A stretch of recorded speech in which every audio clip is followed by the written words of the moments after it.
Yo! I do wear different clothes, by the way. I'm just filming videos back to back because I'm going on holiday. I did say that, didn't I? Did you listen? Huh? We're going to be watching some clips from Fat Families. This is a show that used to air in the UK. I don't know how long ago, maybe 10 years ago. And it's brutal. It definitely would not get aired today. The host basically just calls them fat the whole time. And so we're going to just watch how outrageous it is. Before you watch though, subscribe please. Put your chubby fingers on the subscribe button. That's me pretending to be the host, by the way. I don't care if your fingers are chubby or not. Yeah? Watch out, Fat Families. It's time to get off your wobbly bums and melt that lard. You see what I mean? Straight away. There'll be a trend in this video. This guy just comes up with the most creative ways to call these guys fat, pretty much. The idea is that he's supposed to help them, but it's actually just pure abuse. I'm Steve Miller, no-nonsense fat buster. I'm here to stamp out the obesity epidemic that is sweeping the UK. One massive family at a time.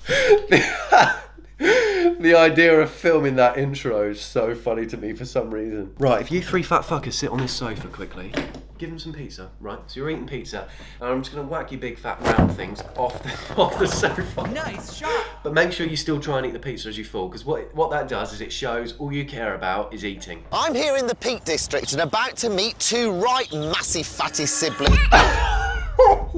You just can't say that. You just can't say that. See what I mean? This would just never pass today. This just would never... Oh my god. I'm pretty sure this guy is still the same though. His stance has never changed. I'm in the Peak District meeting two chubby fat people. Ew. Are at the peak of their porkiness. They've been grazing on acres of lard. Well, watch out, Butter Mountains. I'm coming to melt you. Oh god, you know... Using metaphors doesn't make it any better. Grazing on acres of lard. That is just insane. Peak of their porkiness, grazing on acres of lard. How creative can you get when you're calling someone fat?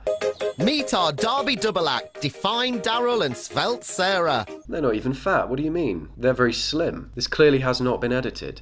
Fat chance, they actually look like this. Oh my god. Look at these siblings. They're actually in good shape and quite good looking. You fucking thought they're fat and horrible. Look at the size of them. This dumpy Derby double act live 5 minutes apart, but are never apart from their junk food. We lost our father 18 months ago. He had prostate cancer, so it's been really difficult for us. You know, you lose your dad. It's one of the biggest events you'll ever face.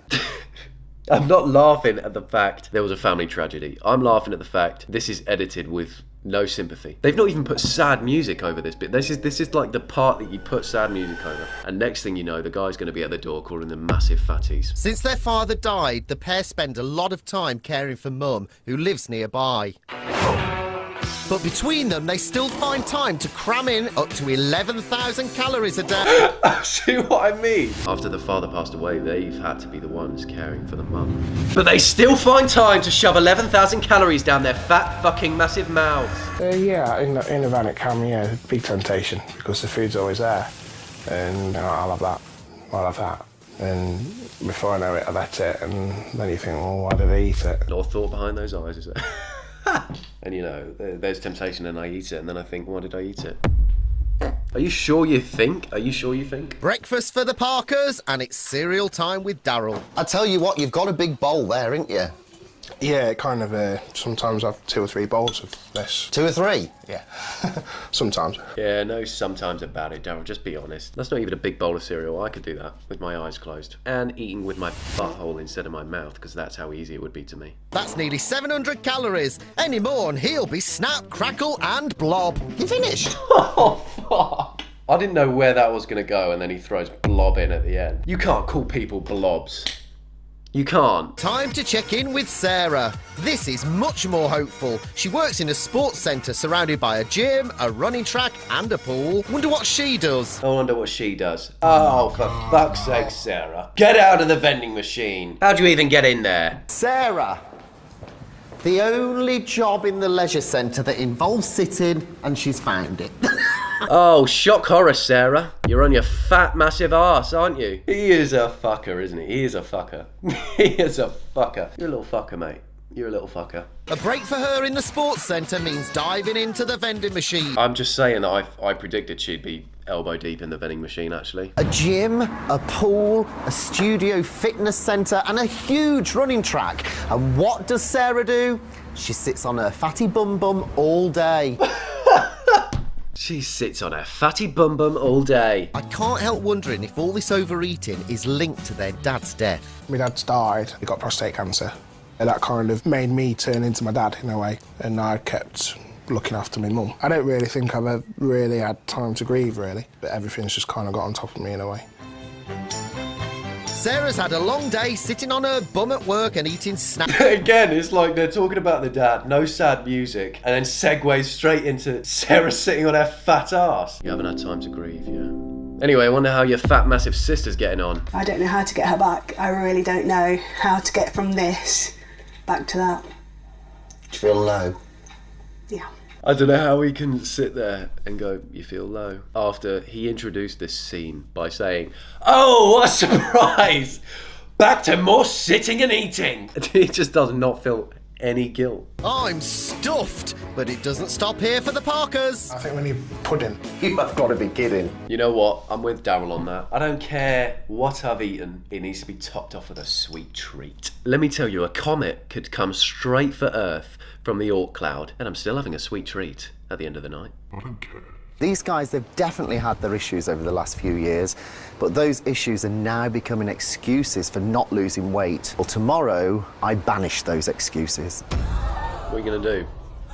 What are you going to do? That sounds bad. What are you going to do? You're going to kill everyone around them. You were a very lovely man before. This is weird. Sarah hears some shocking news. Makes you super morbidly obese.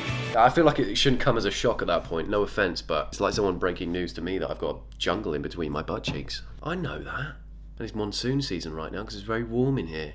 I've created one of those microbiomes. Well, I've spent a day living by their rules, but for the next week, they'll be living by my rules. It's time to shock them into action. Just shock them into action.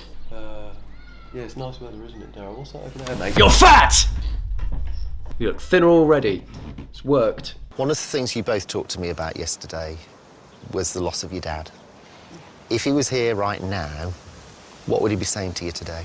He'd be kicking us somewhere very, very painful. Kicking you in somewhere, well, somewhere very, very painful. What, right in the puss? Not that I've got a puss, so I don't actually know if that would be painful or not. Hang on, let me ask a sister. Yeah, I've got 3 sisters, but so let me just double check. Would it be painful to get kicked in the puss? Kicked in the puss? Kicked in the puss. Yes. Thanks. What? Yeah, it turns out it would. That's bizarre. It's worse in the boob. Okay. I don't know what a boob is. If you travelled like you are now, you'd be travelling chub class. Oh my god. Well, you know what? At least he's saying it to their face. But that one just felt a bit out of order. I get because they've got suitcases, but no one's talking about travelling. So you've just thrown that in there for no reason. Oh yeah, P.S. If you were to go abroad, you'd be travelling chub class, by the way, you big fat chubby thing. Sarah avoids looking at herself in a full-length mirror at all costs and hasn't seen her body in years. This is insane. I can't tell if this is really bad or not. I think it's really bad. He's got them stood there, physically making them watch because he's filming, like, all their insecurities. Yeah, did you get that? Did you get the Great Wall of Chub? Yep, let's get one from down here, shall we? Yep, your pussy has a pussy. That's how how chub you are, mate. To start with the legs, Sarah. Okay. What are you, as you look at them, feeling? Disgust. Absolute disgust. She doesn't even look that big, does she? If you compare this to like the people on TLC, like the fat ones on TLC, they are huge. And she just doesn't even look that big. Well guys, that's the end of that clip. You'll have to find out for yourself if they lost weight or not because I can't find it and I can't be bothered. I just wanted to give you guys a taste of what this show was like. And you could see why it quickly went off air and never came back again. It was supposed to help them, but it's really just it's just really just bullying. But it does work. It does work. Thanks again for watching. I don't know when this one will be uploaded, but like, subscribe, comment, bye.